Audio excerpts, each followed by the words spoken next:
Hello and welcome back to another episode. It is, of course, still very much that time of the year. I'm still in the Halloween mood, and even though Halloween was a couple of days ago, I suppose today is the Day of the Dead in some parts of the world, and frankly, this whole time of the year, it is one long excuse to watch scary films, wrap up nice and warm, have the lights low, and generally be in a slightly morbid mood. And I love it. It's probably my favourite time of the year. I think Christmas comes in a very close second, but I think this is probably my favourite time of the year. And actually Halloween was fantastic here. We had loads of trick-or-treaters coming past. We had actually lots of compliments. The house was apparently the scariest house for miles around. Thank you very much. Certainly the most atmospheric house apparently, and basically fun was had by all.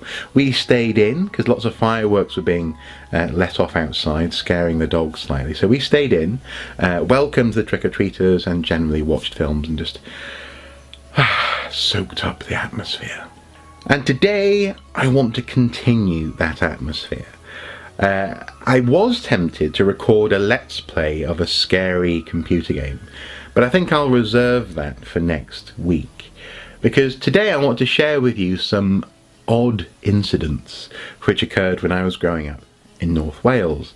In particular, in my teenage years, some strange things happened in our house. And I'm not talking about the normal strange things when you have two teenage brothers, being awkward with girls, or I don't know, having fights for no good reason, or staying up until 2 o'clock in the morning playing a computer game. Not talking about that sort of oddity, but rather there were just some unexplained events. There were things that occurred that are a little bit, well, potentially paranormal, and sometimes I have to remind myself that they actually happened. In so much as I almost remember them as though I'm telling myself a story. I'm slightly disconnected from these memories. I think because they were so confusing and unexplained. And so actually recording this video is also partly for my own benefit. It's partly just to sort of reinforce the fact that they did happen to me, and what that means is yet to be revealed to me, as it were. But yeah, I think I should first of all set, I guess, the scene and the context emotionally for this time of year. In so much as this time of year has always been a bit strange, and I suppose it's a bit strange for everyone. You know, the nights are getting darker and the days are getting cooler. You have the Halloween sort of festival being celebrated in various ways in Britain. Some people really get into it, and actually my dad was one of those people. He was very creative and very inspired by the dark nights and by Halloween, and I remember him actually drawing us some beautiful images to colour in. But I must have been 3-4 years old, and I don't really remember him doing it, but I remember colouring in this an image of a witch sort of silhouetted against the window that he had drawn in black ink, and in the corner of the window was a spider's web and a spider dangling down. I really remember that, and it's a very warm memory. But I also remember the tension, because my mum was at the other end of that sort of British Halloween spectrum, where she instinctively reacts against Halloween. She thinks that there's too much of a risk, you're celebrating the devil sort of thing. And so in our house, at a very young age, I was aware of this heightened emotional state, as it were, and that continued right through to, I suppose, one of my earliest memories of this time of year. It's actually my dad coming home from work one night with his flat cap as ever on, but it was really dark. There was like a dark patch on it, but I didn't linger on that for too long, because he had under his arm a little white terrier, and this dog apparently was lost and had no collar and had followed him home. And my brother and I got very excited. I would have been about 4, my brother would have been about 3. We were running around going, can we keep the dog? Can we have the dog? Can we have this pet dog? And we were so excited, I almost didn't notice that when my dad took off his flat cap, the dark patch was actually where he had cut himself right across the forehead when he was closing up. He was a telecoms engineer, phone lines. He was closing up the station for the night, the exchange, and the gate had just hit him in the head. This sort of steel, sharpened, welded edge had just sort of caught him on the head, and so he was just gushing blood into his cap. And so that night, along with this tension that's already there in our household, was just heightened by the excitement of a dog that we might get to keep as a pet, but we didn't get to keep as a pet, and also the fact that Dad had to go and get his head stitched up, and he came back with this cool sort of zigzag pattern or whatever, or crosses of stitches along his forehead. It was, it's always been an exciting and electric time of year. And that continued. That sort of pattern in my life continued. And I think, as I say, I think that is similar for most people. This is a time of year when odd things can just sort of just land in your life.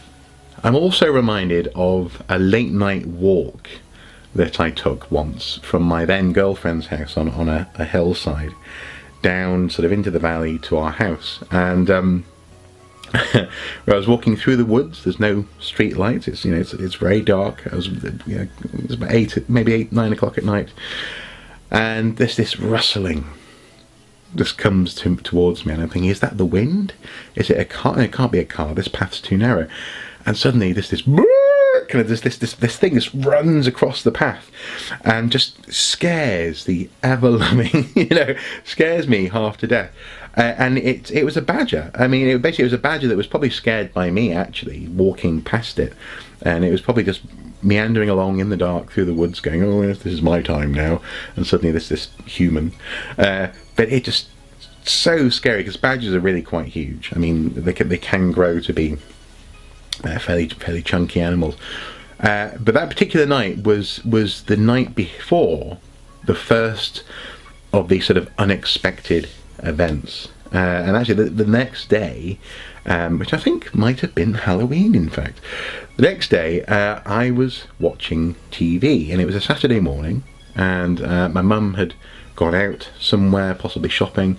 Actually, I think also my brother wasn't in the house either, because I remember being very confused, because the TV suddenly just started just changing channels, just flipping, cycling through the channels. I was like, am I sitting on the TV remote? Where has it gone? So I started sort of lifting up all the cushions, hunting for this thing. Can't find it. The TV's still going shh, shh, shh. And at this point, if that sort of thing keeps happening, at this point it starts to get a bit unnerving. I'm like, what the fuck's going on? What's going on? And it takes me a few minutes to think, okay, well, where could the remote be? Maybe I've left it upstairs. Maybe I went up to my bedroom or something. And I run out of the living room, go to run upstairs, and trip over the TV remote on the stairs, which was actually facing into a step. So the step was like that. TV remote was on the step, facing into the upright of the next step, as it were. The TV remote was facing that way, in a fairly sort of plush carpet. So there's no reflective surface that the infrared beam is bouncing off. There's no way that TV remote could just sort of be somehow randomly flashing because the battery's dying or something, and it's coming off the carpet, going round a corner and into the living room. The remote could not have been, in my opinion, doing that to the TV, and yet these two weird things had occurred. The remote being where it was, and the TV flipping over and over. And as soon as I picked up the remote and went back into the living room, the TV wasn't doing that anymore. So that was kind of spooky and odd to me. But I didn't freak out. I was just kind of going, oh, that's weird, and then got on with watching my Saturday morning cartoons. But then actually there was something about the TV remote, in so much as and this again, people always talk about how the TV remote goes missing, but our remote would really genuinely just disappear. We would hunt high and low at Christmas. It would just be this sort of family game, actually. Where's the remote? And we would find it in the strangest places. Once we actually found it actually inside a couch cushion. But the thing is, though, our couch cushions didn't unzip. They were ones that you had to sort of sew shut. In that instance, what happened was that one day my granddad was visiting, and he sat down, was very uncomfortable, and found there was something in the cushion.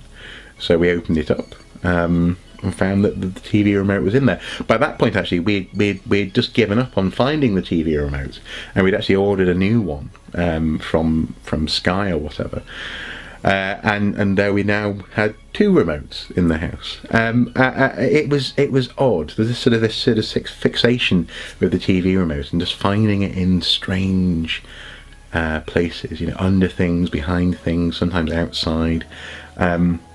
It was odd, but then it sort of started to escalate, and by that I mean I started to experience and even see things which I couldn't explain. In so much as the TV remote could be, a bizarre malfunction, perhaps with the television changing channels, but also it could be possibly my brother being an incredibly unfunny gimp. and also an incredible liar as well, and just playing a long prank on us all. That could be what was happening with the TV remote. I'm more than happy to try and explain that away. But actually, I started to see things which just initially just sort of made me feel on edge. So maybe I'd go into a room and it would feel as though someone had just left the room. That sort of strange feeling that you sometimes get when that's happened, or occasionally I'd sort of see something in the corner of my eye. So I'd be sort of sat, maybe reading a book or watching the TV or something, and I would see someone, come in then leave, and I'd go, oh, who was that? And then I'd sort of call out, and it turns out that no one was anywhere near me. That sort of thing. But then one day I was drying myself, I'd had a bath, so I was drying myself with a towel, bent down to dry my feet, and I literally saw a pair of feet behind me. And this wasn't like double vision because I was upside down, there was a rush of blood to the head or something. I saw feet behind me, basically like my brother was stood there, and I went, what the fuck? Stood up, no one was there. And there was no way. I was against the wall pretty much. I was almost, in so much as there was room for someone behind me, but they couldn't have run off in the time that I stood up and turned around. And then it got more extreme, in so much as once I literally just missed, as it were, someone going up the stairs and then into my room. I sort of saw feet, and I went, what the fuck? Went up the stairs, followed, and they were always just outside, just around the corner, but I could just about see them just into my room. And my room at the time was the smallest room, actually the smallest room in the house. There was room for a bed, there was room for a sink, and the sink almost was overhanging the bed, kind of thing. The sink, it used to be a bathroom, I think, for the house before it was renovated or something by the previous owners. And there was room for the boiler, basically. It sounds like Harry Potter's room. Actually, it was kind of like Harry Potter's room. Very small room, nowhere for anyone to hide. And yet, I just saw someone go in, and there was no one in there. That was weird. So that area, I guess, at the top of the stairs, where the bathroom and my bedroom kind of met, that was, I don't know, maybe a focus for some of these anomalies or whatever. But the real kicker came one night in the kitchen. And on this particular night, actually, I was doing an evening shift at Blockbuster. I used to work at Blockbuster. I've actually done a video about my experiences working there. I loved that job. And I remember it was a 5 till 10 shift. So I'd finished school, and I got changed, had a quick something to eat, and then I went to work. But I came home to my mum in a state of panic. In fact, actually, she called me at work and asked some very strange questions. She said, have you done anything in the kitchen? And I was like, well, I had a sandwich, before I went out, and she goes, no, have you been looking in the cupboards at all, in the kitchen? I was like, no. Thinking, is she talking about a hidden Christmas present or something? It was all very cryptic. And when I got home, I learned what had happened. And what had happened was that every drawer and every cupboard in the kitchen had been emptied, and things had been laid out in straight lines across the whole room, and it was like a small kitchen sort of dining area kind of space, like an L-shaped room, and she had actually tidied all this stuff away by the time I got home, but she'd taken a photo or two, and everything was sort of laid out end to end until it hit a wall. It was weird. It was like some sort of spider's web, or some sort of geometric design. It wasn't like it wasn't like a pentagram or anything stupid like that, but it was like just these sort of lines just coming out of the cupboards in straight angles, just across the room, and that was never explained. But again, it's one of those things that, because it's not explained and because it goes sort of unspoken for so long, you kind of start to just imagine that you've imagined it. But it happened. It's so weird. And what's also weird is that stuff has never happened in any other house that I've lived in.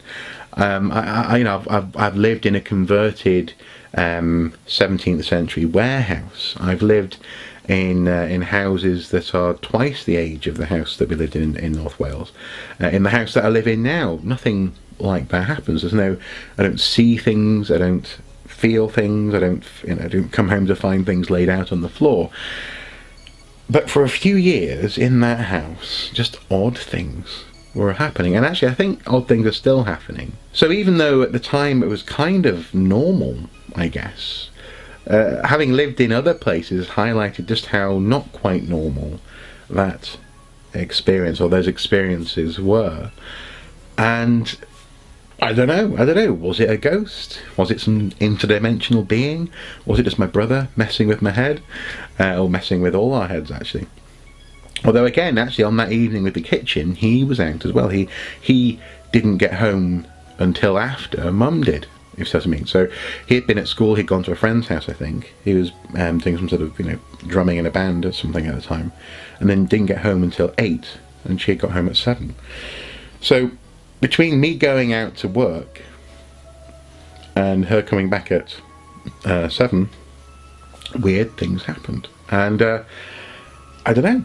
I just thought I'd just share them with you. And if you have any equally strange things that have happened in your lives, or maybe it's like some sort of psychic teenage thing. Maybe these things happen, when your mind is sort of sending out psychic bursts. I don't know. Who knows? I'm not. Yeah. In every other aspect of my life, I am a cool, cold, reserved scientist when it comes to this sort of thing. I like to think about and measure and so on and so forth. But there's just something undeniable about the oddness. If not the supernatural nature of these things, certainly the oddness that just gets under your skin. And so I don't know, if you have similar stories, please do let me know below. But I'll never forget this stuff, and I just thought I'd share it with you at this time of year, because it's the time of year for telling those sorts of stories. Anyway guys, as ever, until next time, do take care. Bye bye.